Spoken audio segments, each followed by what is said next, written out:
Salam. Good morning. Happy Monday. It is the 13th, May 2024, and, a few things going on this week. So, energetically, we're still moving through this kind of slow, practical, steady ground of Taurus season. So the sun is still in Taurus for the rest of this week, moves into Gemini early in the morning next Monday. So we kind of move out of this grounded and practical space, this slower moving, cooler kind of earthy space, and we move into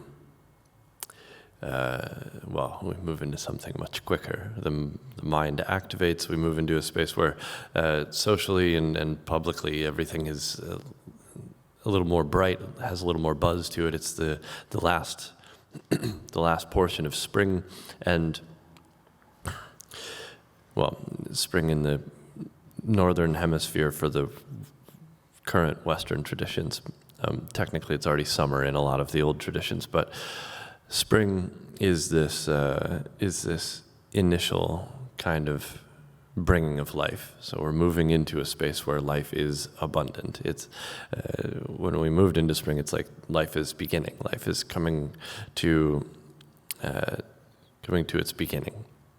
And as we move through spring, it builds and builds and builds. And as we move into summer, it's a time when physically and figuratively we're finding that the life around us has borne fruit. So think of that symbolically or whatever you like. Anyhow, the sun moving into Gemini next Monday keeps us in this last piece of Taurus, and it's that's that.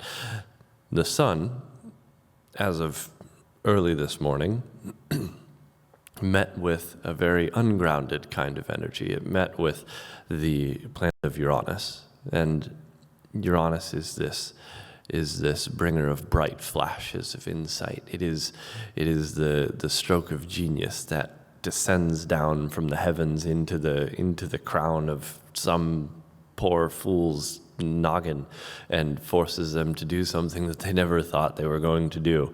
It's insight. It's also it's a genius. It's inspiration. It's the kind of thing that, if you're open to it, Uranus pulls down these identifying points that really are only coded for a specific individual soul. So Uranus is that individual space, that individual self, that sets the frequency that is possible for these things to come through you. So the more you get into your core individual experience, the closer you get to bringing in all of these different aspects of the universal consciousness onto the planet.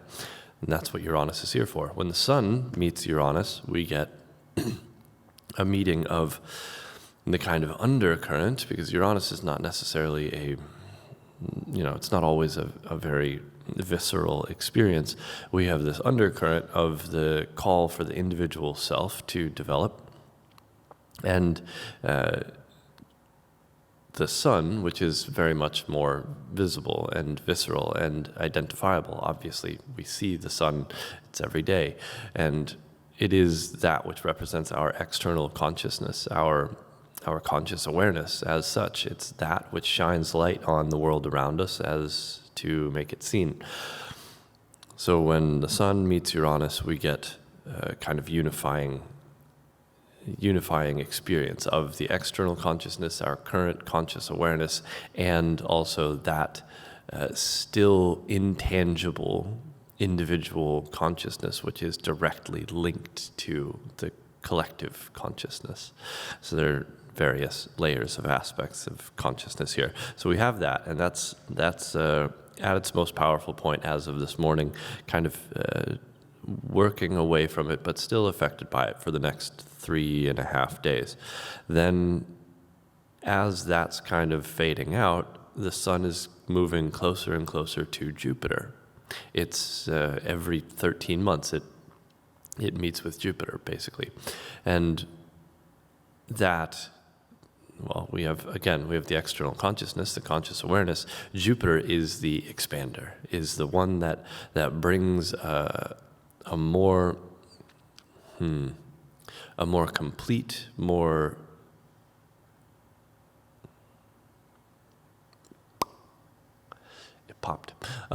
more complete idea of what is possible, of what is attainable.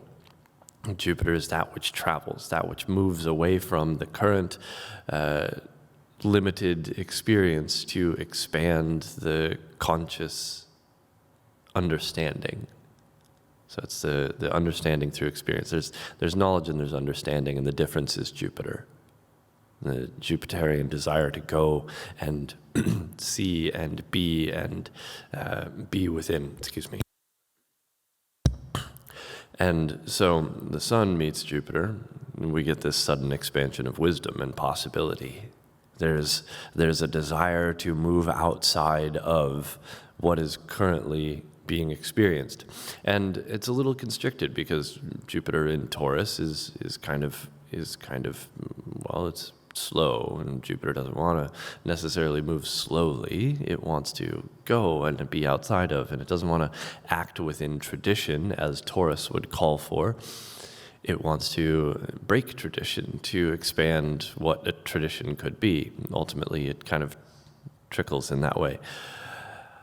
So there's a certain resistance to it, but it's basically just a different call. It's like maybe you're not suddenly going to get up and fly to a different country, but to engage yourself very forthrightly in something that expands your awareness, reading a book that you've never read before, or listening to various voices on the internet or whomever, wherever, to gain different ideas, to expand your base of knowledge, to change your perspectives and perceptions of things. Any of that is called for when we get the Sun and Jupiter coming together.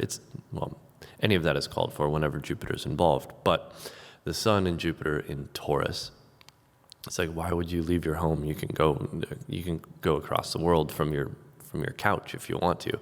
As long as it's something that satisfies that need for expanded awareness, then that's what's called for. So that kind of, it's building now. It's kind of coming into power as we move into the middle of move into the middle of tomorrow, and then throughout the rest of the week, it's a theme that we're working with. So play with that. Play with the themes of understanding and expansion of experience, and that also.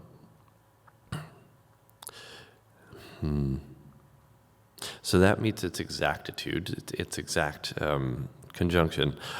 Middle of the day on the 18th, so the middle of the day this coming Saturday. And that's relevant because, well, the exact point is the most powerful point.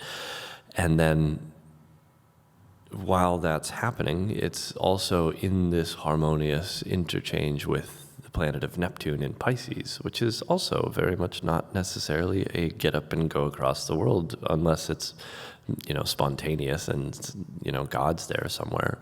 But it brings an element of spirituality. It brings an element of the desire for something that's transcendent, whether it's the concept of God or love or art or whatever it is that you wish to incorporate in this process of expanding your own energetic awareness, your conscious awareness, and changing your perspectives on things.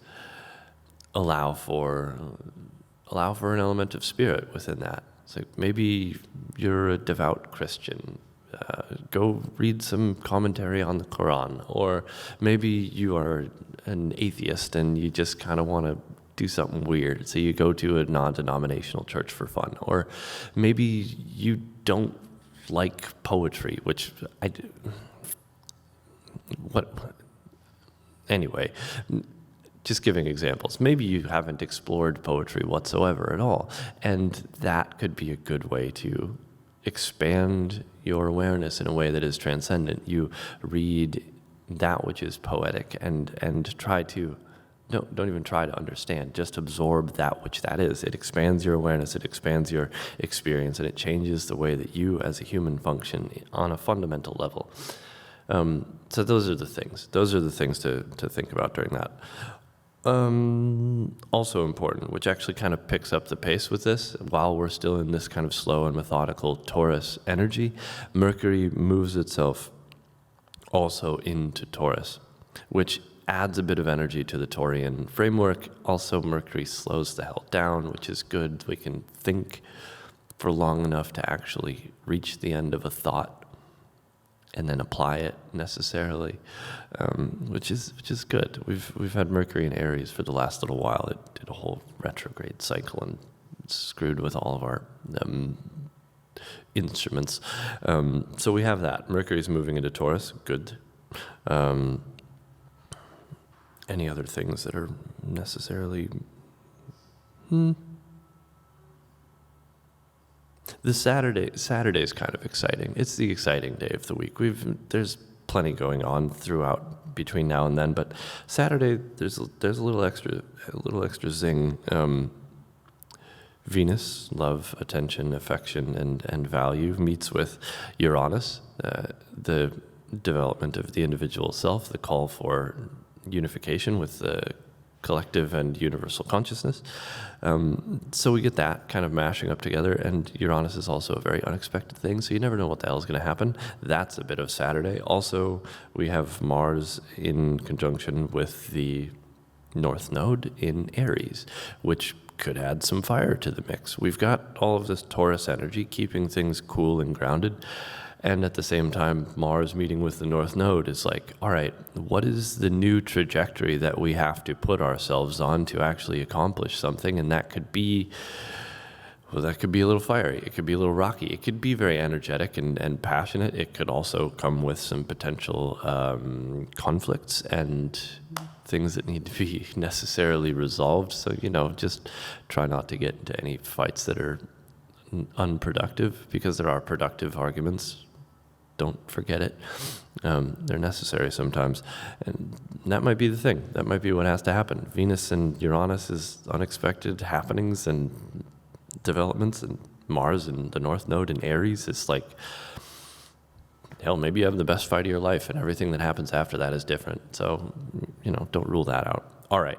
That is all of the nonsense I have to throw at you today.